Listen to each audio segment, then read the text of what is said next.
Bonjour à tous, donc une petite explication aujourd'hui de l'application remontée de terrain. Donc c'est une version 2 puisque on a essayé de faire quelque chose qui soit un peu plus ergonomique que la première version. Donc cette application, déjà comment est-ce qu'on y accède? Donc cette application, vous la trouvez sur la page portail, opération, production. Vous cliquez sur Area NCPR et vous avez un lien ici, outils remontée de terrain. Quand vous cliquez dessus, il va ouvrir Chrome et vous aurez accès donc à la première page qui est la page outils dans laquelle vous retrouverez des boutons qui vous permettent, vous pouvez jouer avec, qui sont en fait des filtres, et puis les remontées de terrain qui viennent d'être émises. Voilà. Vous trouvez également une page, une notice d'utilisation en deuxième page. Donc là, vous avez, c'est ici que sont stockées en fait les vidéos de training. Voilà. La première chose à faire, donc quand vous êtes sur l'outil remontée de terrain, voilà, je vous invite à, lors de la première connexion, la toute première fois, vous allez vous connecter sur l'application, à cliquer sur le bouton Edit ici, et puis vous allez avoir en fait deux fenêtres qui vont s'afficher, qui vont en fait vous permettre de valider l'exécution des scripts des Google Sheets qui sont en fait cachés. Donc je vous invite à cliquer sur Review Permission puis sur Autoriser. Voilà. Vous le faites une fois et après il n'y aura plus besoin d'y revenir. Donc pour revenir à l'application, donc en fait cette application elle a pour but de donner de l'autonomie et puis d'être ergonomique, donc de donner de l'autonomie aux émetteurs mais aussi aux personnes qui sont en charge de résoudre les remontées terrain qu'on va appeler owner, d'accord.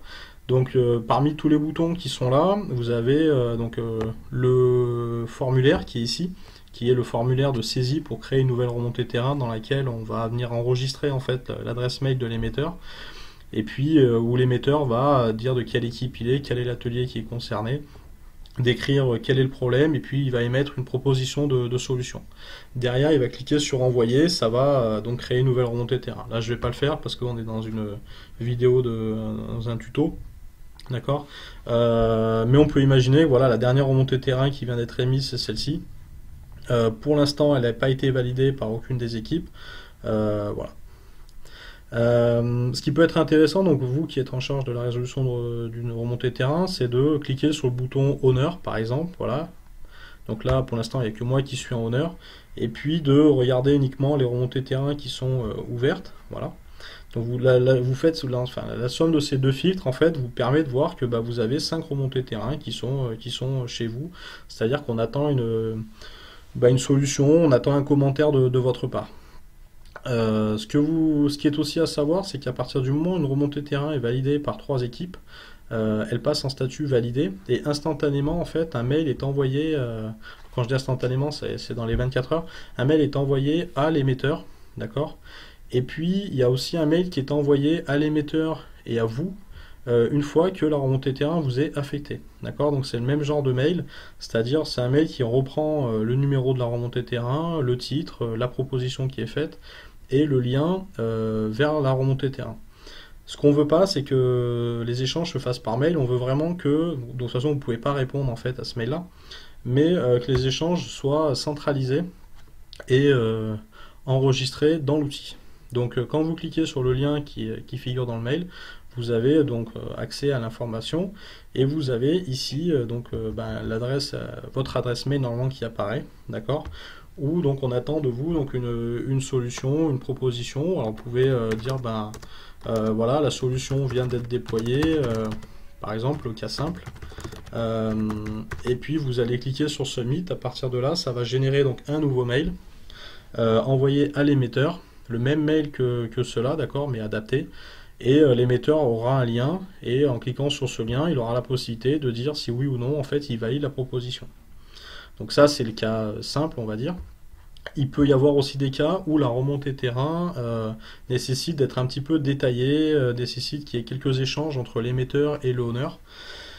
Donc là, j'en ai pris une autre. Par exemple, on peut dire tiens cette remontée terrain, je l'ai pas forcément, je l'ai pas forcément compris, etc. Donc je peux dire tiens voilà semaine 17. Oups, pardon, je vais revenir. Euh, voilà. Donc sur cette remontée terrain, je peux voilà, mettre un commentaire ici, et puis éventuellement dire tiens, semaine 17, donc là c'est moi qui parle, je m'adresse à l'émetteur, peux-tu détailler le problème, voilà, par exemple.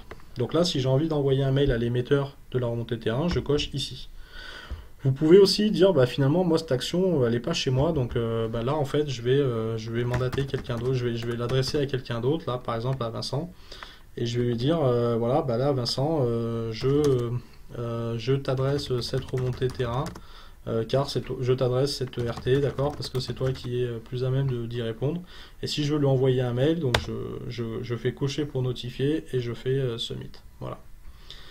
Donc tout à l'heure, je vous parlais en fait du bouton où l'opérateur avait la main pour, euh, pour, euh, pour dire si oui ou non il valide la solution qui a été faite. Donc une fois que la remontée terrain a été traitée, bah, il va cliquer sur oui et puis il va faire submit. Évidemment, il recevra un mail donc pour l'inviter à faire ça. Et puis s'il n'est pas d'accord, eh ben, il mettra non. Voilà. Donc du coup, dans le reste des fonctions, bah, en fait, il y a pas mal de petits boutons, vous pouvez jouer avec si vous avez besoin de savoir les remontées terrain d'un atelier ou même de deux ateliers. Voilà, vous avez la possibilité de rajouter des filtres, des superposer. Voilà, faut pas hésiter à jouer avec. Si jamais il y avait un bug, en fait, cette application est supportée par l'IT, donc faut pas hésiter à faire un 2323 ou un MyIT. Voilà. Bah, n'hésitez pas, si vous avez des questions ou des idées d'amélioration, à m'envoyer un mail alan.desplanches@solitech.com. Je vous remercie.